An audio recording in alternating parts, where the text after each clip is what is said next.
What's good? It's Ozman the Wizard. And Naima. This is not another damn podcast. Presented by our damn self. Yes. Was it 177? I don't know. Yes, 177. Okay. Yep. Well, let's shout out Jazz creative J-Scope, first fitness belt. It covers your entire midsection and provides 100% comfort during your workouts. Get that body right. J-Scope body, ladies, for 2021 because 2020 is shit. Yeah, so let's move forward. Pretty much so. Well, I want to start right into. I know where I want to start with this. I don't know if we're on the same page, but let's just go on right into it. Yeah. Let's talk about Ice Cube. We That's be coming. Big story. Girl, show you That's the something. big story going on right now. Ice Cube. For you people who don't know Ice Cube. Let's lay the groundwork of like how we got here. But before people who don't know who Ice Cube is, he was a rapper who was with NWA, went solo, then he started making movies. Rapper turned actor, now apparently turned activist is where we at now. And also, and then he has his basketball league too. So turned league owner. Yeah, he got multiple hats he wears. Yeah. Yeah. Back in the day, all he wore was the LA Raiders hat. Now he wears multiple hats. For my old school NWA fans, y'all get that joke. Raiders, right? He had the one hat he wore back then. Now he wears multiple hats. Mm-hmm. But here's how we got here with Ice Cube. Because with this election coming up, now's the perfect time to shout out Maze Jackson. Let's make it local real quick. It says what's in it for black folks? Yeah, for black Maze people. been saying that every election. Maze Jackson says that. So Ice Cube ain't doing nothing new. Maze Jackson been doing this for Chicago. It's he's okay, yeah, you running all that's all well and good, but what's in it for black people? Specifically, what's in it for black people? Black people, yeah. Not people of color, not minorities, not urban. What's in it for black people? Oh, I hate urban. Yeah. I hate urban. I hate that. Mm-hmm. And so, Ice Cube, he put together this plan. It's called a Contract with Black America. Yes. He's been promoting. This is been months ago, all of 2020, for a good portion of this year. Cube's been talking about this plan. Right. Nothing new. It didn't come from who we gonna get to in a minute, where people are saying that it's the same plan. It's what it is, but it's not. Cube been talking about this in the beginning, people that's right, Cube, because he's been talking about a lot of the stuff that a lot of the black politicians been talking about, reparations and black wealth and that kind of stuff is what the contract with Black America. Cube been talking about this stuff. And he was even on the Breakfast Club early this year, a few months back. And one of the questions they asked him is you gonna present this to of course, it's just Biden. He's I presented to Biden, I presented to the Republicans as well, or whoever. I just what is somebody gonna do for our people specifically? Right. He said that on the Breakfast Club. You look back to the Ice Cube interview months ago, he said that. So So that's why when what happened, people were shocked and outraged. He said he was gonna do this. It's we're gonna break it down with what he did and the response to it. And then I'm gonna get my response, your response. We're gonna break all of that down. Yeah, absolutely. But Cube said on the Breakfast Club months ago, he's I'll sit down with Biden, I'll sit down with Trump. Whoever's gonna do something for black people, I'm willing to go sit down at the table and talk to him about it. Cube said that.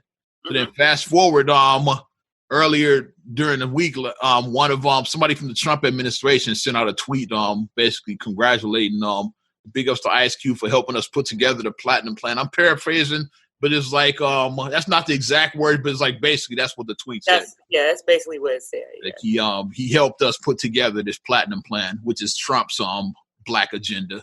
And I hate that term too. I hate lift every voice and sing too. I hate the lift every voice plan more than the lift every voice. And I just hate both terms. They both suck, both terms. But that's just my personal opinion. But both terms are trash to me. Mm-hmm. So once this tweet went out, and then the tweet around the world, the Negroes had a fit, man. The Negro. I don't know how I want to refer to certain people, but we'll just call them Negroes now. Shout out Mortimer Duke and shit. KNEEGROWS. Negroes.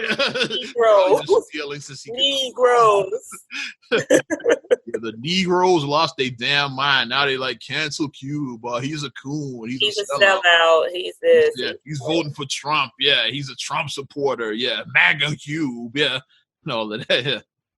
All this silly shit and all these celebrities. I'm gonna name some of the celebrities by name. Like, first of all, who gives a shit about Jack K? She's sorry to cancel him. Like, Mary, yeah, like Lisa Landry. I'm not gonna even use ice cubes in my drinks anymore. Some shit. She's some unfunny joke, but she wasn't funny, especially on Sister shit. So, it's very unfunny, Jack K. Very unfunny. And that joke she told wasn't funny either. Like Jess Hilarious is funnier than Jack K, and that's saying something. I'm going in today. Love the homie Lil Rel, but like Jess Hilarious ain't hilarious. And that's his girl. But a bunch of celebrities tried to cancel Cube. One of them that's the most prominent at the top of the list, which I'm about to shit on right now as well. Well, I'll let you talk first. I said enough. What do you think about the whole Ice Cube situation? Okay. How I feel about it. I'm about to go on a rant if I start talking. So go ahead. This is what I feel like. I feel like politicians are doing what politicians do. Call this dream selling season. That's when you're in the season of selling dreams on both sides, left, right. That's why I said politicians. I didn't say the right, the left. I said politicians. Mm-hmm. Politicians do what politicians do, and as we saw in 2016, the vote was geared towards looking at, for lack of a better word, the rednecks, looking at them and hearing their concerns and like, yes, we're going to get your coal mining jobs. We haven't forgot about you, the blue collar, America, that people forget about you guys. You working class blue collar people. We didn't forget about you. Well, let's just call it what it is. The poor whites. That's what. The poor whites. That's what I said. That's for lack of a better term, the rednecks.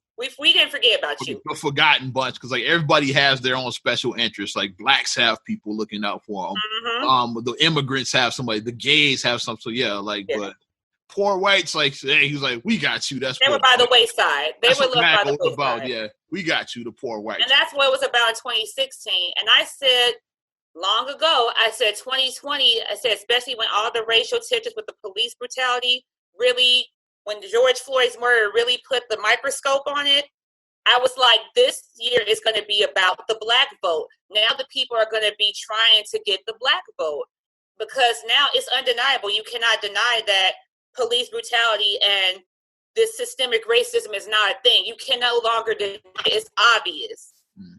So it's like, now it's like both sides have to kind of be like, well, we empathize, we sympathize with you, and then we're going to do this to help you, and this. So now it's about black people now. So I'm like, it's going to be interesting to see what each side does to try to appease to the black vote. And that's just what I feel like with them going to Ice Cube, and the way that they outed him like that, that was fucked up the way they did that, because they made it seem like something that it wasn't. It wasn't what they tried to portray. We're in the dream selling season, so they did what they're supposed to. They did what they did. You trying to get black votes? Let's say we met with Ice Cube about he down with us. He helped us put together the platinum plan. And then somebody on Trump's camp said the thing, and I just cringe when people do this. When people who don't have a certain hue to their skin tone, I'll just say it like that. When they was like, haters gonna hate. And I'm like, what? Like somebody said that haters gonna hate. Like, just stop. Like, they was like, yeah, Ice Cube is down with us, basically. And like, just that kind of, and they knew exactly what they were going to do. That's why even before that really came out, Cube did go on the defensive of that to try to counter, because he knew that was about to come out, to make it look like I've been secretly working with Trump behind y'all's back because I'm trying to be on Trump's side, and now I'm voting for Trump. That's not what happened. It's not what happened. Just for the record, Cube has never endorsed a candidate either. He hasn't. He hasn't endorsed anybody. He hasn't. Cube was like I said, he's like another Maze Jackson, like, what's in it for black folks? Mm-hmm. The contract with Black America, that's Cube's only concern, is like uplifting black people. That's CWBA. Mm-hmm. And that's just what I feel like. They did, like, kind of out him to make it look like you know, that to try to get that. Like, yeah, so we have Ice Cube, but Ice Cube is black. You see what I mean? He's black. Mm-hmm. You know, like he's not Candace Owens. I get what you're saying. Yeah, he's black. Ice Cube, black family, black kids, black wife, down with the Nation of Islam. Mm-hmm. You know, he's black. So it's like if we got his support. I'll say, I dare you to say the name of the group that he was with. I dare you to say the name of it, not the initial. I dare you to say the name of his former rap group. And I'm not talking about the Lynch Mob. That's what I'll be like. I dare you. Please say the name of the group right now. I dare you. That's what I would sit down with somebody like that. Yeah. And what does the N in NWA stand for? Yeah. What is the N? The name of the group. That's all I'm saying. And not the Lynch Mob. Yeah. What was the original group he was in with MC Ren and Dr. Dre and Eazy-E and fucking Yella? What's the name of that group? Yeah. He saw Straight Outta Compton. Yeah. What's the name of the group that was Straight Outta Compton? Just say the name of the group. If so, say their name like they're saying, like, say their name. That's what I'll say. I'm saying say their name. That's what I'll Go ahead. But that's just my problem with the whole thing is that they're trying to use, and that's just what I've always feel about and I say that politicians. That's why I'm not saying left, right. I'm saying politicians. They're using these. That's what I've been saying. They're using these entertainers to try to garnish these votes and try to be like, yeah, because see, look, we got like Joe Biden, we got Cardi B over here, and then we got Ice Cube over here. It's like, but at the end of the day, I will say this, as a taxpayer who is, you know, an American taxpayer, black woman, whatever, I will say this.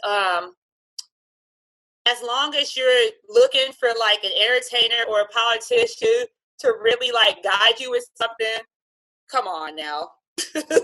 you already losing. If you looking for them to like, politicians are going to save you, you're already lost. You're already lost the battle. If you're looking for one of them to save you, and if you look for them to like base like your decision on like stuff about like interest, because it's like obviously you're undecided, and Cardi B is going to help you decide who to vote for. Then obviously their tax bracket is different than my tax bracket.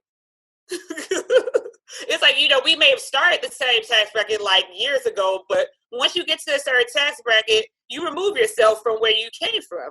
And that's not saying like, I'm not like trying to shame people, where I'm just speaking real. If you've been wealthy for 5 to 10 years, you forget about what it was like when you were struggling at 5 to 10 years ago. You forget about that. So, and we're all guilty of that. Like I've been like times where I was struggling, as have you, and I look at shit differently now. It's like from where I was when you eating ramen for dinner like that, or eating like macaroni and cheese boxes for dinner. Like it's you look at life differently when you're not doing that anymore.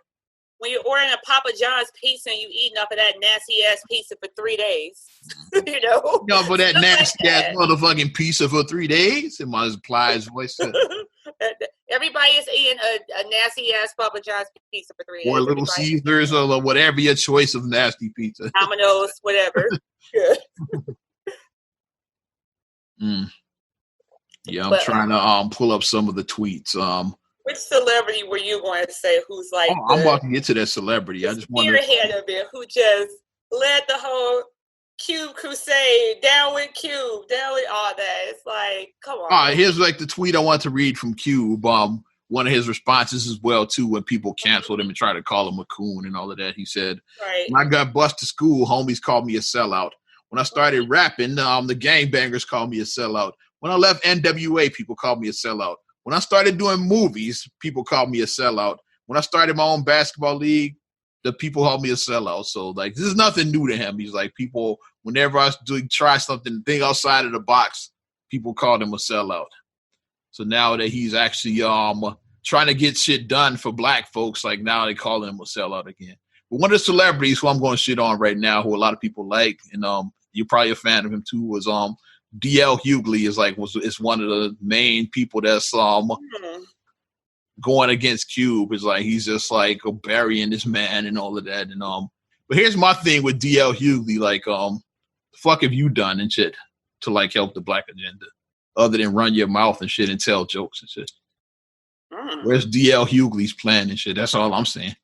You want to talk about this man who's trying to get something done? Like, what the fuck are you doing and shit? And you talk shit on your radio show and you tell jokes. That's all you're really doing right now. So that's how I feel about that and shit. Yeah. Roland Martin's another one that's went after him. You know, the former news one. Yeah, news one. Yeah. He been on going after Cube and all of that. But once again, like, what the fuck are you doing, Roland?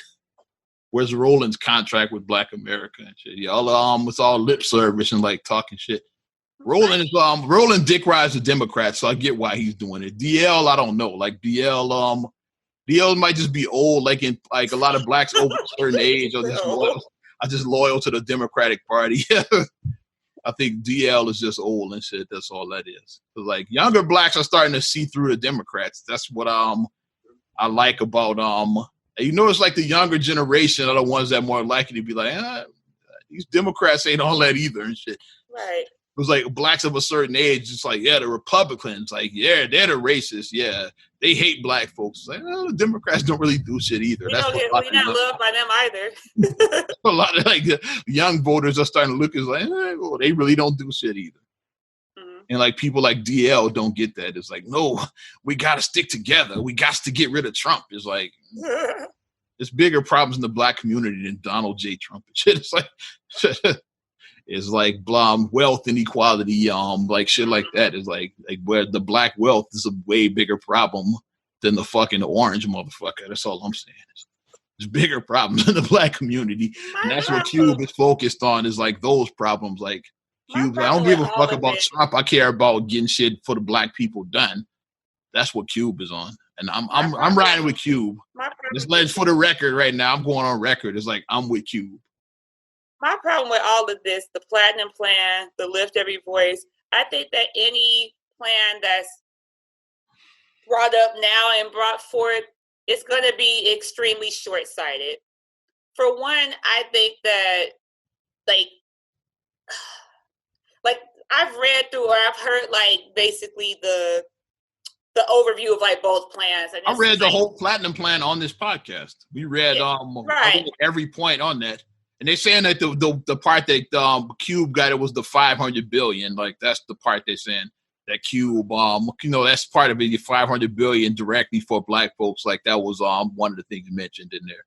Because my thing is like, where's this $500 billion? Where's it going to come from? How, like, as an economist, like, where are those funds? Where's it going to come from, and how is it going? How's it going to be? Like where? Yeah. How's it going to be distributed? Yeah. What does that look like? Like my thing is, any plan that I feel that's just put forth now is just going to be that, and we know what a plan is. If you don't, a plan is worthless if it doesn't get executed. It's worthless. It is. Like, it's just a dream on a piece of paper. And I can plan a million things. What I forgot to mention as well is Ice Cube reached out to both sides.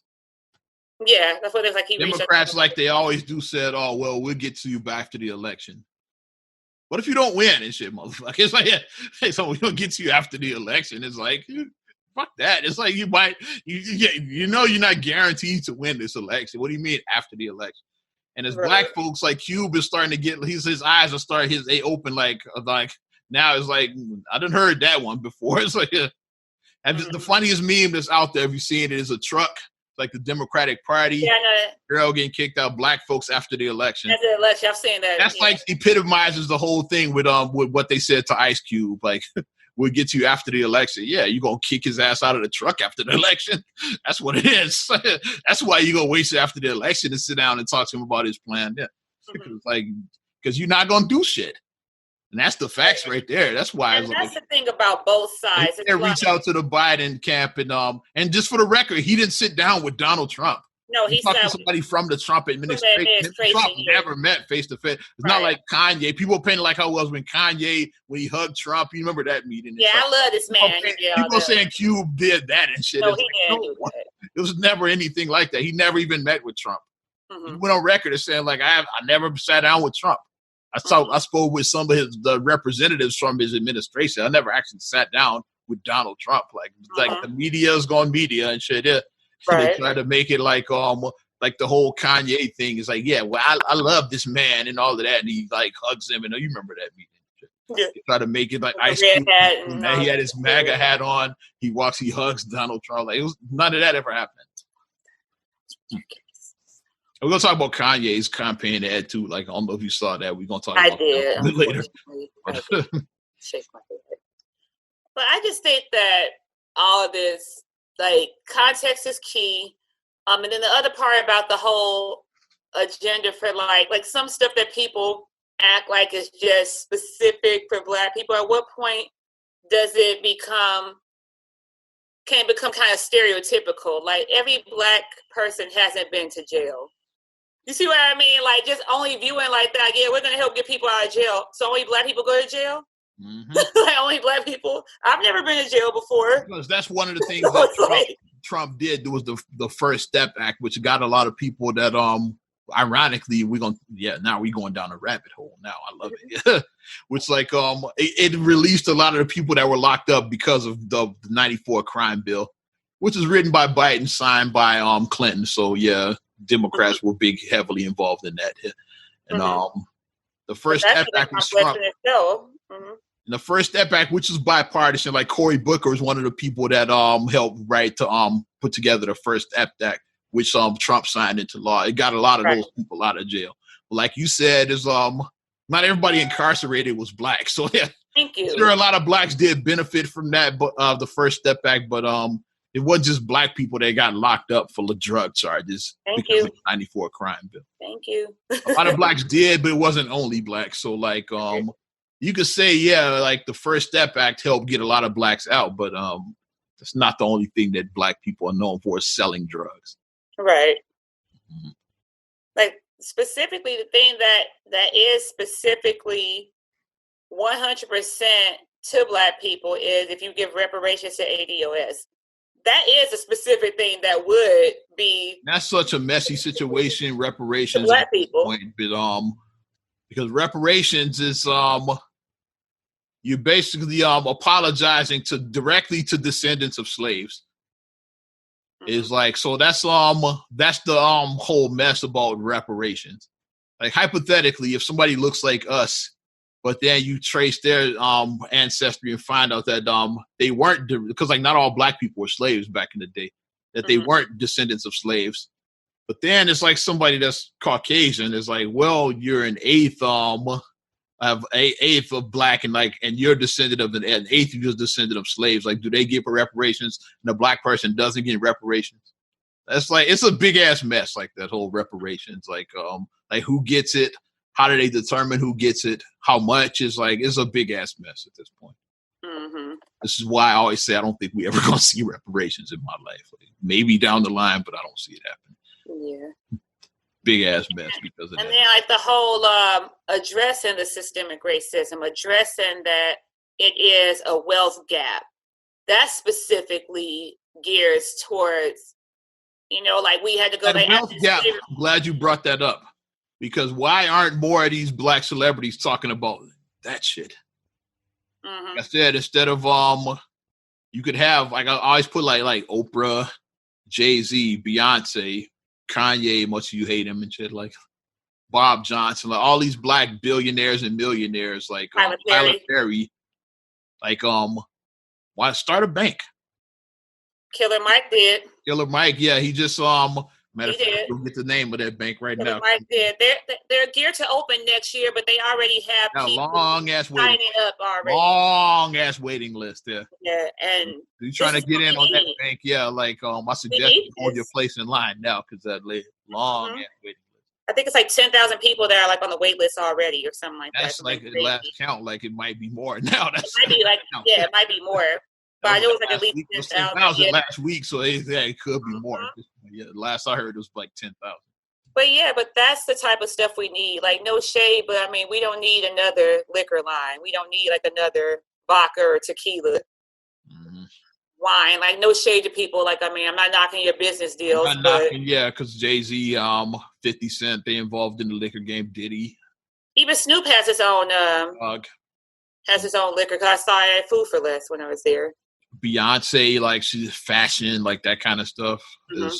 Kanye, of course, got his Yeezy line. It's like, but that's all well and good, but start some black banks. So like y'all got it. So then blacks can like get a business loan where they might not be able to get one in the non-black bank. Black hedge funds where you teach people how to like trades and do stocks and bonds and all that. Hedge funds. Teaching about real estate. Real estate, yeah. Like this, that's why shout out DJ Envy and his team. Like he's heavy into like trying to teach people about real estate. Mm-hmm. Like, I got to shout out Envy. Like he and his team, they heavy into that to show you how to. Why can't we have properties and how to buy investment properties? Like why can't we have a black Berkshire Hathaway? Mm-hmm. Or we could have our own Blackshire and Hathaway. Come on, Blackshire Hathaway. We can have ours. We're the black-owned credit unions, that kind of stuff. Yeah, like financial stuff. And that's what's really gonna set black people free. Like fuck all this government shit. Like, and voting is important, but it's not as important as that shit. Mm-hmm. It's like that's way more important. Like, yeah, like this is gonna set you free. Like, not voting for another white man. Another old white man is not gonna set you free. This is green is gonna set you free, not Joe Biden and shit. So your knowledge of your green is just gonna really set you free. If you get that knowledge and you educate yourself and you know how money works. My brain surgery, like it's the key to the free and black folks is getting this right about this, getting this right about this. So get your mind right about the finances, since people that might not be watching this. I just explain it again. Yeah, Get your mind, get the financial knowledge, and get the capital. Right, you're doing some dangerous shit. Shout out Dwayne Wayne from A Different World. Educated black man is your worst nightmare. It is. Get that financial education and have the money to back it up. Nobody can stop you then. Yeah, your skin color or nothing that can stop you once you get all of that shit right. Need. Like you said, like all of our multi-millionaires/billionaires. They team up and shit. Like, it's fine y'all are out here doing marches and even Cube with his plan is like, but Cube got it. He could be part of that black banking system. Yeah. Cube could start a credit union. He got his black basketball league. He started the Big Three. You could start a credit union or a bank. He got his league, yeah. Cube could do it. And then another thing that I like too. I'm thinking about all these rich black folks that could do this. Hats off to LeBron James for having his charter school. That's another thing. Like education is so important. Let's turn it now, and I'm gonna break down this whole. Yeah, we might do a whole podcast about all of this shit. Yeah, hats off with LeBron James for that. Hats off. Yeah. And that's where black folks lose. Like I'm about to break this down. Black folks lose like compared to other races. And I'm not just talking about white folks, like because that's the thing. Yeah, well, like y'all own. Yeah, blacks were slaves and like y'all were the masters. But like I'm talking, look at all these immigrants. Yeah, the Indians, the Arabs, the Asians especially. Break this down. Asians especially. Whereas like we're gonna break all of that down. Whereas black folks, I'm about to get. I might get some heat for this, but I don't give a fuck. It's our podcast. God damn it! Yeah, like I'm gonna get some. Let me see what you got. What you got? We were raised like the way a lot of our parents have failed in the black community, have failed us and shit. And a lot of our people are failing their children as well. As we're always looking for a handout. Gimme. Instead of like when you look at like the immigrants when they come in, like I said, the Indians, they come in, they talk to like, okay, like save your money, then like buy a business, start a business. Like the Arabs, like buy a gas station, like start a business, start a corner store, whatever.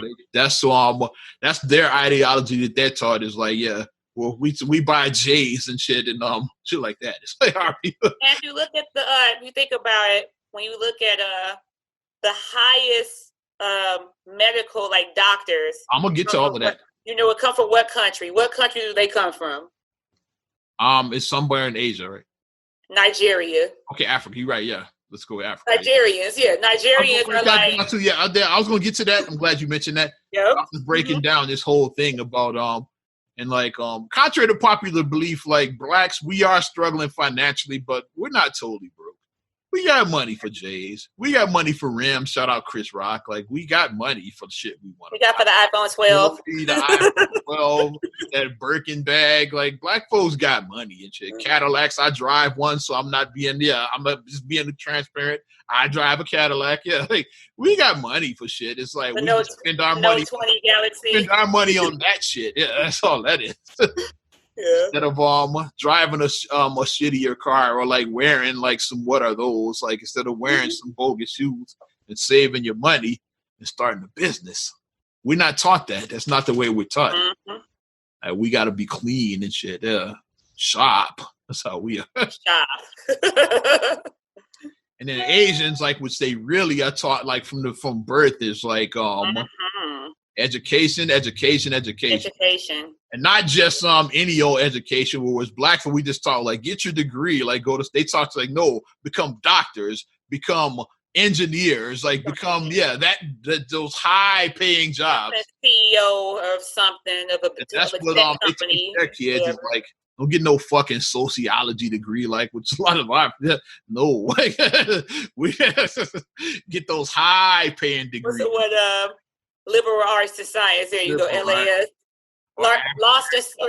African American studies, like shit, like the fuck is that? How you gonna get paid with that? It's like you got a master's in African American studies. Like, how's that gonna translate to capital? And I'm not shitting on that, but I'm just saying, it's like, how you gonna make money with that?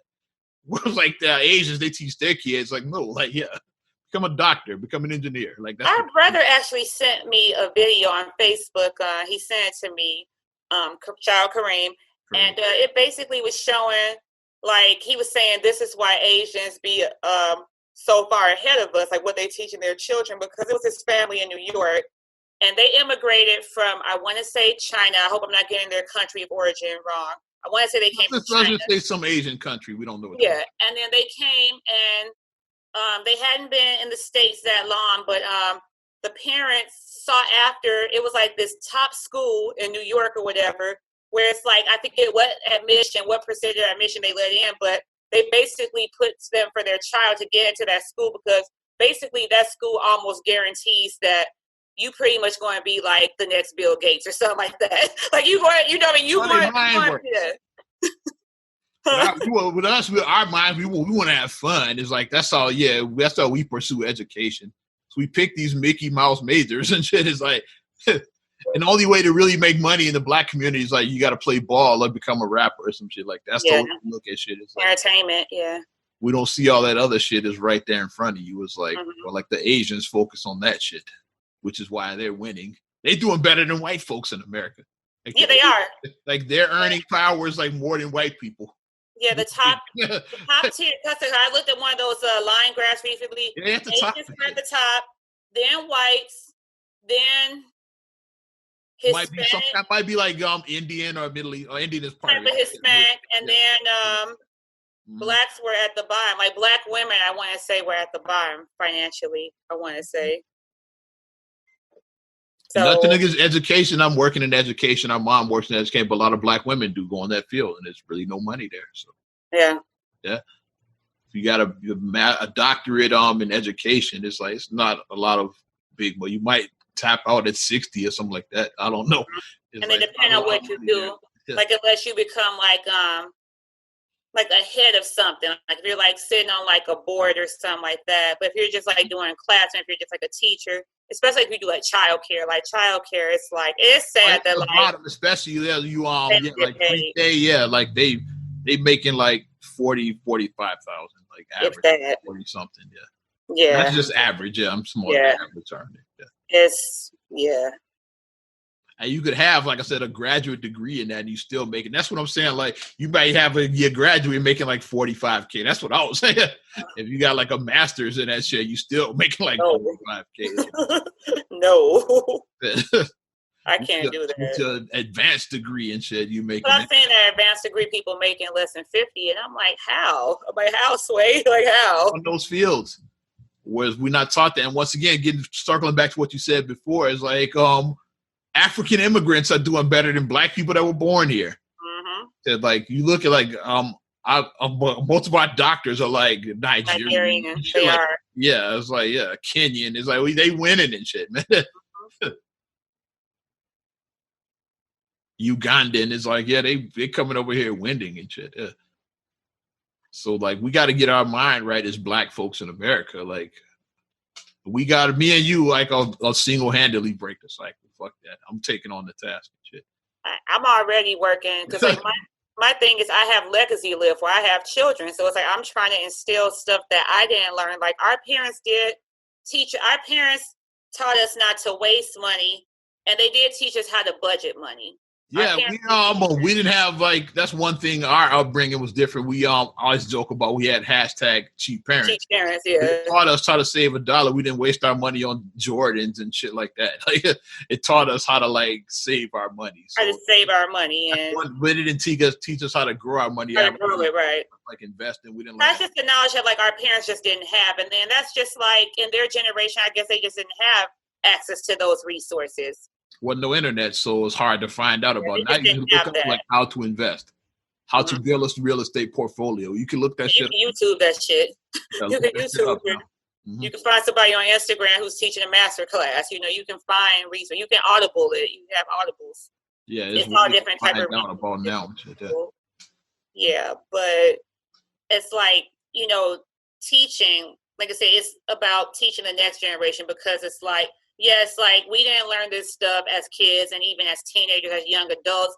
But now it's like I'm going to take my knowledge and pass it on to my children, so they can. 30 before I started really learning about this shit. I can be transparent. How many people know when I started learning about this shit? How many people know about like what their credit score is, like what ballpark their credit score is in? How many people know that it's different credit scores? Like you have like your FICO, for your credit card, for your home loan, for your auto loan. It's different scores. How many people know that?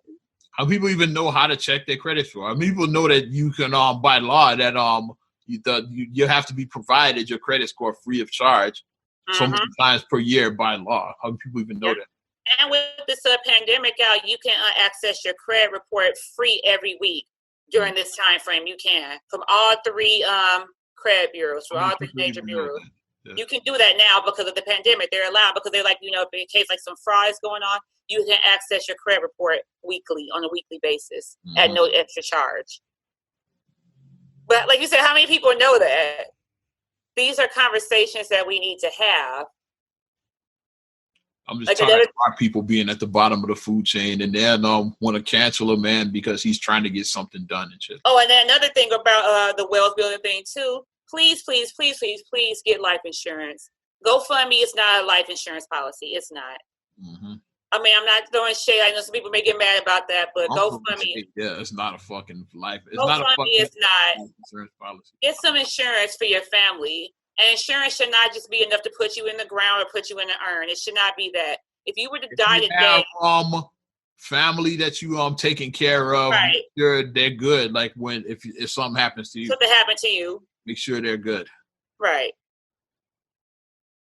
That's all that's all your life insurance is, making sure your family's good if something happens to you. If something happens to you unexpectedly. Yeah, like rent and mortgages have to be paid. It's like it's stuff it's like it's stuff that has to be taken care of. Right. If you're not here anymore to like provide a paycheck. All that stuff still gotta be paid. And that's all it is. So please do that. But you saw Kanye. Let's talk about his campaign commercial. Oh Lord. What did he do? He ran his first commercial as a write-in candidate. I saw it. Vote Kanye, write-in. And he's basically running on bringing religion back. That's like what his thing is. It's Kanye with the whole Jesus is King. You saw he dominated at the Billboard Awards. He didn't urinate on none of those, at least. Because his Jesus King out, he won, 4 or 5 Billboard Awards last week for his in the gospel category. And he was like, blessed to have done so he didn't urinate on none of those. But he did win a bunch. And now he's running his campaign ad. And on one of the ballots, I think in California, somebody had him on there as their vice president. I don't even know how the fuck that happened. How you can just put somebody as vice president without their permission. And Kanye was like, no, I'm not here to be second place. I want to be first place. So write me in as the president. Yeah, put me in. So now he's running as a write-in candidate. Because he didn't get on a lot of ballots. He had got on some, but then they kicked him off. They got him the fuck out of it. Yeah, because they was like he was too late or something. And Something happened. It was like some kind of technicality. He was supposed to be on Illinois, and then they got him out of there, so he wasn't on the Illinois ballot. Yeah. Which I've seen the Illinois ballot because I early voted in. I did as well. I early voted. Kanye wasn't on there, so he's definitely no, he wasn't. On the Illinois ballot. And Issa Rae hosted Saturday Night Live last night. Nice. She took a shot at Kanye on there because she basically was doing a parody of like her I'm rooting for everybody black. It was like they're doing a show. Ironically, it was this talk show. It was supposed to be set in Chicago here, and she was like, her character was like talking about I'm voting for everybody black. So they broke down a bunch of elections, and she found a way to spin it. How like well, a black person could be the winner every time, even when they're like a shitty candidate. She found a way to spin like the positive. Well, I can see such and such. And then when Kenan was like the host of that segment, Kenan Thompson, he was like, coming up next week, we'll be talking about Kanye. She was like, F Kanye. It's like, so even Kanye couldn't save him. It's like, Kanye tweeted out after her about that. He was like, I'm praying for you or something. I saw Issa Rae take a shot at me on SNL or something. So he said something back to her about it. Yeah. But Issa Rae did do I'm voting for everybody black segment, which was funny to me. It's like check it out when we get a chance. I'm gonna watch it. Yeah, I like Issa Rae anyway. Shout out Insecure, Insecure. So, oh my gosh. Since we still on politics, let's wrap it up by putting a little on top of this. It's like so we talked about Ice Cube, we talked about Kanye. You saw the battle rap commercial with Joe Biden. Did you see that shit? We had the battle rap back and forth. Joe Biden's battle rap commercial. He got a commercial about Biden Harris and like these two battle rappers going back and forth. But so that's what the Democrats think of black folks. It's like we're gonna put out a battle rap ad. So I'm like, come on, just sorry. Just do less. I'm sorry, what? So we have a battle rap ad, yeah. Look up Joe Biden battle rap ad. Oh. And the rappers are like spitting back and forth about why you got to vote Biden Harris. It's like you got two rappers going back and forth. Here's my thing. And I said, once again, I'm going to go back to my original statement about black. All black people can't rap. Not all black people don't like rap. I know a lot of people that like say rap is crap. A lot of black people don't listen to rap. It's like universal. Why do politicians think that black people are monolithic? Why do they think that we're monolithic? Why? Like all of us didn't grow up, even like no shade, like, and I fooled with Bernie Sanders. Like Bernie Sanders was the one that I liked the best. I thought he should have been the candidate both times in 16 and 20. Definitely got robbed in 16 to a lesser extent in 20. But I thought he should have been They definitely they got him the fuck out of there. But even he had a slip when he said something about the black people growing up in a ghetto. He said something about a ghetto or something, like he referred to. I forgot what he said, but I was like, even Bernie Sanders said something about a ghetto or something. And I'm like, I didn't grow up in a ghetto. Like, the neighborhood I grew up in wasn't a ghetto. So it's like... Biden say, well, poor people are just as smart as white people or something like that. So all black people are poor. It's like this. I didn't grow up poor. We didn't grow up poor. Come on. Just say less. It was like, yeah, like that's totally unnecessary, that battle rap shit. It's like, you got the black vote. Stop doing dumb shit. Right. Like black people love Democrats. Like, and then all you have to do is shit like that. You piss off a lot of your base. That's all I'm saying. And then you have this. You have an easy. You have a layup right now. Over 200, like what? 220,000 Americans have 220,000 Americans have died from COVID-19. Focus on that. A lot of them were black because it hurts the black community more. It's like, it's like you have how many people are unemployed or underemployed right now? Like how many millions of people have lost their jobs? How many people got furloughed? How many people are working jobs like people may have a master's degree, but you got furloughed and now you're working a job where you're making $12 an hour because you just want to get in some money at least. How many blacks had access to those loans? Those pro people. The SBA, yeah. Oh, how many black businesses got access to those? For the PPP, whatever, those loans, that they gave out, like for small businesses, is like, a lot of black companies didn't get access to that money. And I'm just saying, like, just if you focus on just those things, like, because Trump fumbled. He fumbled. All you gotta do is just recover the fumble. What are you doing? I see that Proud Boy comment. What are you doing? Like, which people have a theory about with Trump is about did he really have COVID? Because like it was right after the debate is when he announced he had COVID. Like I'm not saying he didn't, but a lot of people have a theory about it. There was a lot of shit attached to Trump's name around that time. Remember his tax. And his wife got hot. His wife got caught on a hot mic too. I'm about to say his tax return came out. They had the conversation with his wife, the whole the Proud Boys thing he said at the fucking debate. And right after all of that is when the COVID, people forgot about all of that shit. It's like it pushed all of that shit off the front page, and it was all about his COVID. So, did you watch any of the town hall? I didn't watch that shit.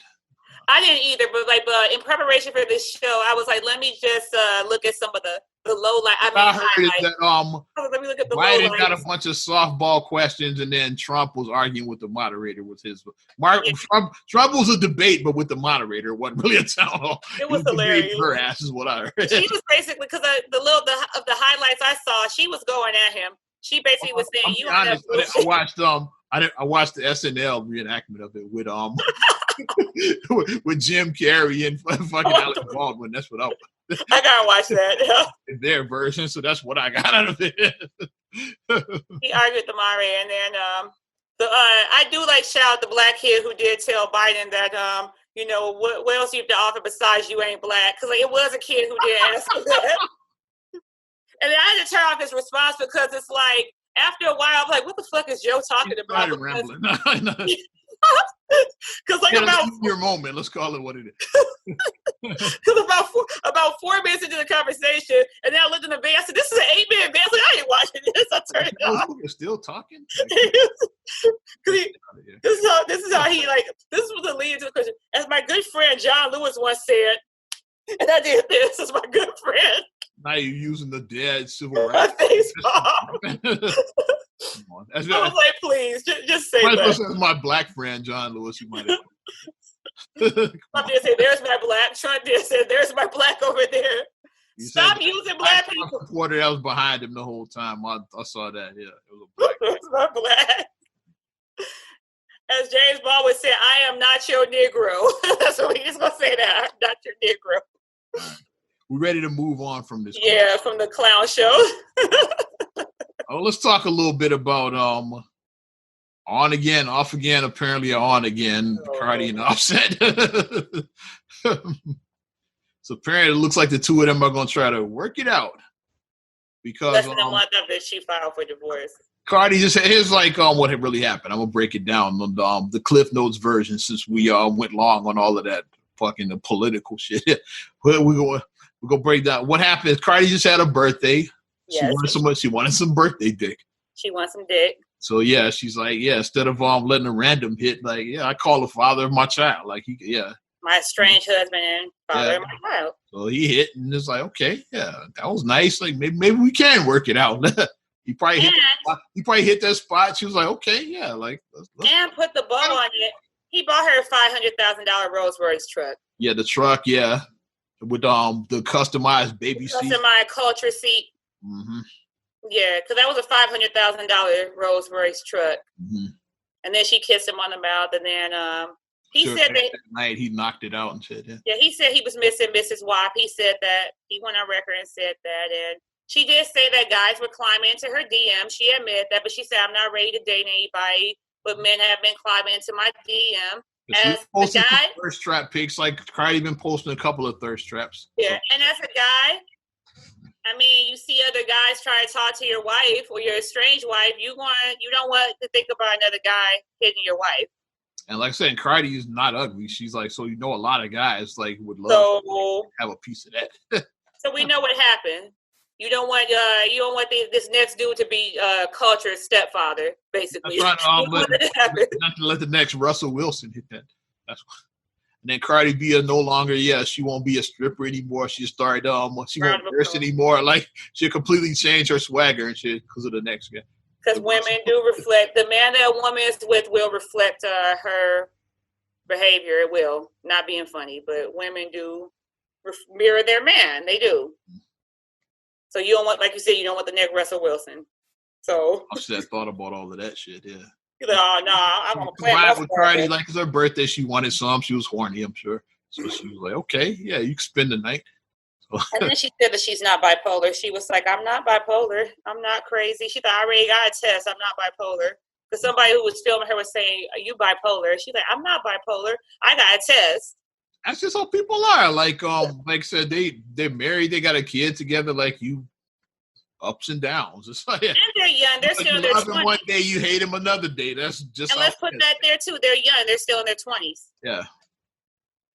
So I really hope they work this out because they kind of all over the place right now. So I'm rooting for them to I hope they work it out. It's not leaving. It's like watching a volatile stock. Like, you watching the ticker. That's what it's like watching for them. That's all I'm gonna say about that. I really they kind of all over the place. So, you got anything else before I touch on a little NBA talk to wrap up the season officially? The longest season in NBA history. Just real quick, this week was Infant Loss Awareness. Remembrance Day was earlier this week. So let's just normalize that, what it means if someone has lost an infant, whether it be through miscarriage, stillborn, SIDS. Like, so let's just normalize. Shout out Chrissy Teigen. I know she's going through it right now because her aunt lost their baby. Yeah, because 1 in 4 women have been part of that, and I am one of the 4. So just be mindful of that. Like, watch your comments about if you see a woman over a certain age and she doesn't have children, you'd be like, oh, you ain't got kids. You don't want kids, and she could have had several losses. So just be mindful, and let's just normalize it and erase the stigma of what it means to talk about that. So that's all I'm going to say. But we can go, like you said. Congratulations to the LA Lakers. 17th championship. LeBron won his 4th. Mm-hmm. They are your 2017, and not talking about 20. I'm going back. Yeah, I'm thinking 17. They're your 2020 NBA champions right now. Yeah, it was a long journey. Like I said, the world's longest season. That season literally went a whole calendar year. Remember, like the preseason kicks off in October. Right. The finals ended in October, so like that was literally an entire calendar year of an NBA season. Like that was a long ass season. You and I went to a game last year. Seems like doesn't seem like that was part of the same season. And we went, and ironically, we saw it was the Bulls versus the Lakers. It was. That's why I mentioned it. Yeah, we went to a Lakers game. It doesn't feel like that was part of the same season. It seems like it was like 2 seasons ago. It does. It was the same season that just wrapped. 2020 is just long anyway. 2020 has just been super long anyway. Yeah, and here's my thing about that. Do you put an asterisk on the Lakers championship this year? You personally?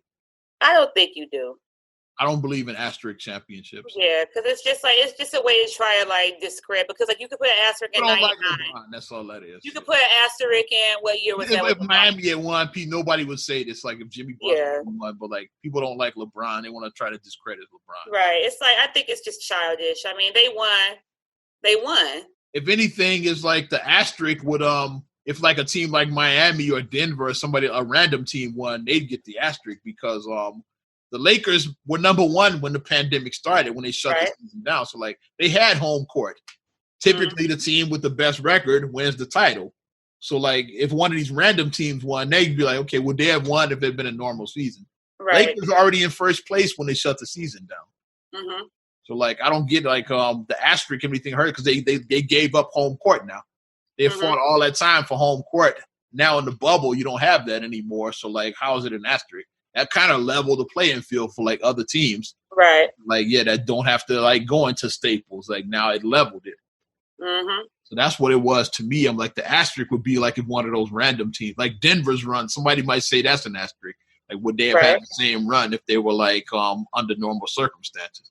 Like the bubble might have benefited somebody like Denver or even Miami, like because they didn't have to travel back and forth like without home court. Mm-hmm. But. And like just the whole Lakers had the best record in the West, second best in the league because the Bucks had the best. And I don't think that was bubble. The Bucks just do that. They did that last year. It wasn't no bubble. When they got beat by Toronto last year, it wasn't no bubble. So, they just choked. That's just what the Bucks do. Shout out Mike Love. That's just what the Milwaukee Bucks do. And Giannis is leaving, I think. So he's leaving. Possible. They got one more chance to go. They got one shot at it now because like he's free agent summer of 2021. So they got one more chance to get it together and try to win a championship. Because if not, it is a rizap. And one more shot. But I just feel like nothing about this year, 2020, is normal. So the fact that I know like some old heads about like, like, well, it's basically pickup basketball because they don't get to they don't have to travel and go to a different city every night. Nobody had to travel though.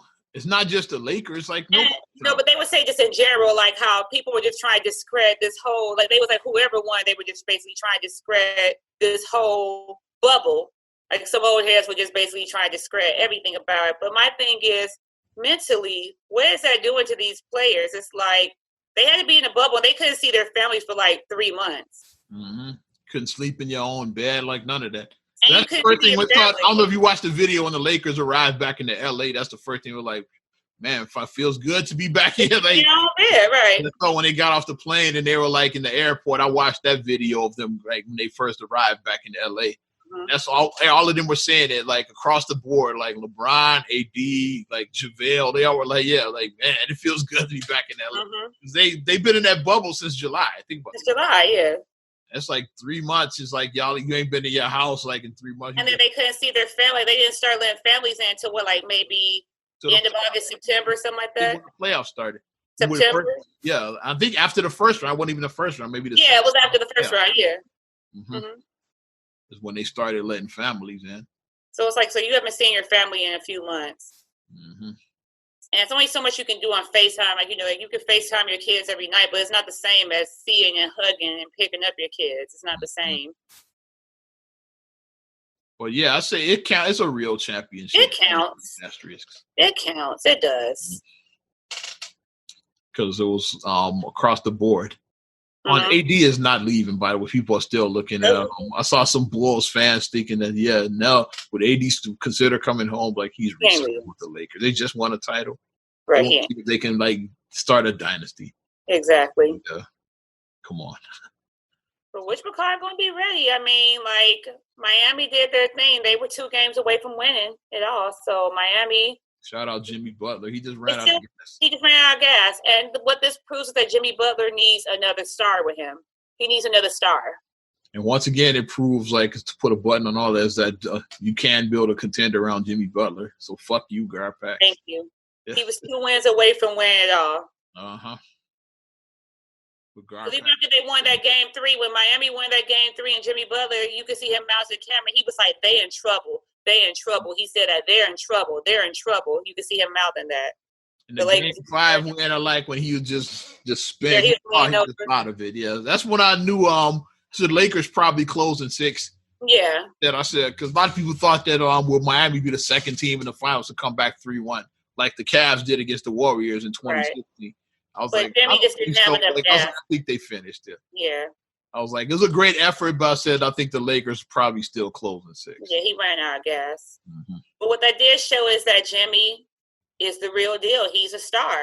Like you said, show that you can build a team. You can build a championship team around him. The Bulls claimed you couldn't, but he proved them wrong. Yeah. So. But Jimmy just needs another star. Another star goes in Miami. And we just talked about a star who might be disgruntled.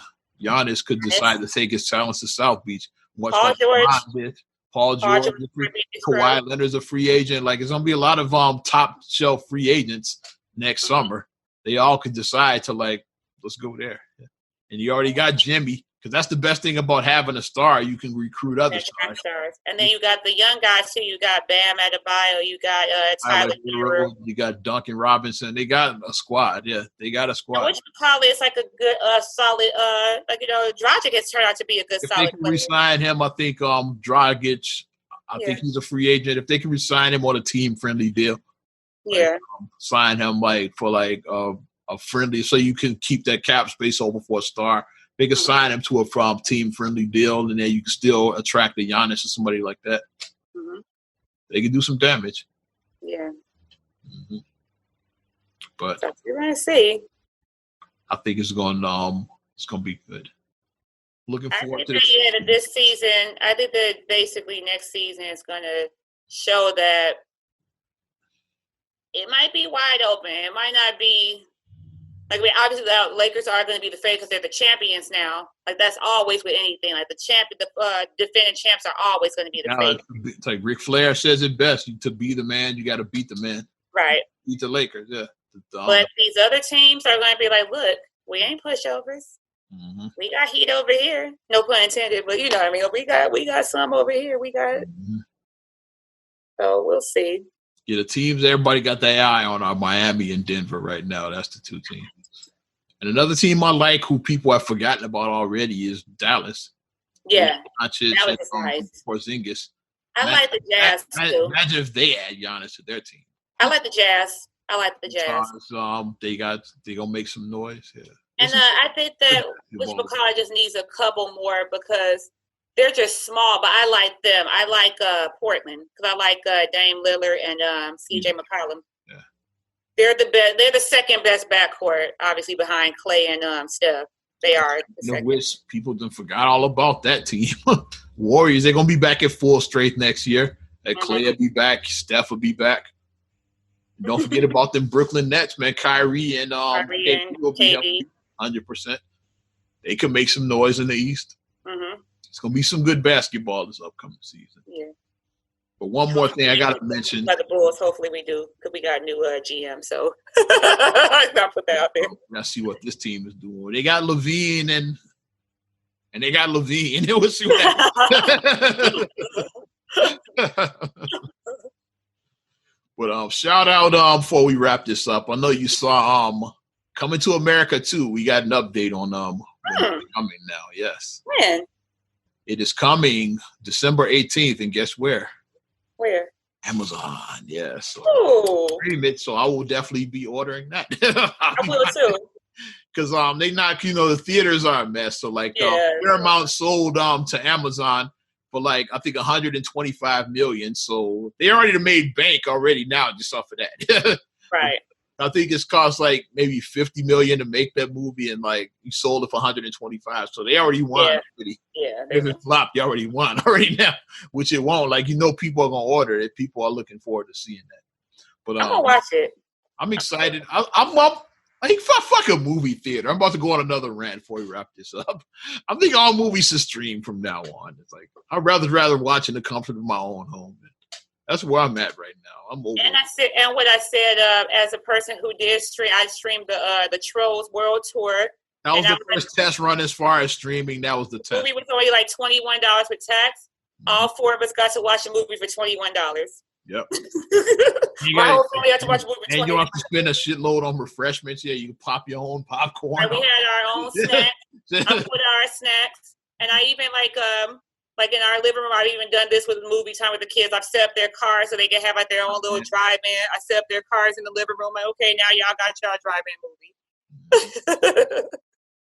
So I mean, yeah, just get creative with stuff. But yeah, if I'm Coming to America, it'll probably be about the same price point, like about $20, I would say. Yeah, that's a good price point for these streaming movies. Like $19.99, and then you get it for like 48 hours, I think. Like I said, for a family, you really benefit, and yeah, but even if a couple, like that's like the average like 2 movie tickets, like $10 each. So right. About what you would pay the same to go to a theater, except no refreshments, no driving, parking. You have to parking. Yeah. Mm-hmm. Yeah. The commute, you don't have to like waste time sitting in traffic, like none of that. Right. Like, you just you get the movie straight to your crib for $20 instead of going through all that other shit for $20. So I'm rooting for the stream. December 18th. I'm gonna mark it on my calendar. I will be watching December 18th. Coming to America. Yeah, I'm excited. The dance. The African dance. I think I'm done. Yes. Oh, and I got to shout out everybody that did some good in the hood. I forgot to mention this at the top of the show that the Feed Your City Challenge went down at the Pullman Center yesterday. Oh, I was part of that. So we gave out a shit ton of groceries, like with a lot of shout out Nick Cannon was out there handing out groceries. G Herbo was out there. What's the name? No show. Janae Aiko was supposed to be there, and I wanted to see her, but yes, because that'd have been perfect It's like instead of eating the groceries, she handed out the groceries. It'd have been perfect. Yeah, and on that note, all right, shout out Common and No ID. They were like they were the ones that kind of like spearheaded that whole thing. Yeah, organized it. I love that. I love it. High-town flavor there. But shout out everybody who came out, got some groceries from the Oz Man and a bunch of other people. My Power 92 crew. I might as well shout everybody out that was out there. Shout out Mayha, shout out Ferris, shout out Naphis, Hot Rod, Paris Taylor. Shout out Star, you know Star. Yeah, I know Star. Star, yeah. Shout out, I know I'm gonna forget somebody. Bree was out there. Shout out Lady Red, 106.3 in the building. She was out there. There's a whole lot of us, and I probably forgot somebody. And if they hear this, they're gonna be mad. But I shouted out. The big dog Jay Allen was out there, of course. Like we all were out there doing some That's good. So nice. Good. The city challenge. A lot of people came up and got some free groceries. So there you go. But good. Time to wrap this thing up. Not another damn podcast. Definitely appreciate each and every one of you supporting this thing. You can support us further. Here's how. Like our Facebook fan page, Not Another Damn Podcast. Give that a like. Also, subscribe, share, rate, review, Apple Podcasts, Spotify, TuneIn, SoundCloud, iHeart, TLC Talk Radio. What up, Tasha? Hey. Also, you can check us out. All of those are audio streams. If you want to see us, get at us on our YouTube page. You can see what we're doing right here. Get it right. Head shining, all of that. Yeah. See? Yeah. All of that. That's on YouTube. That might be the thumbnail. With my mouth wide open. And you can follow me at also your Amazon Alexa devices. I forgot about that. And you can follow me at Ozman the Wizard on Instagram, Twitter, and TikTok.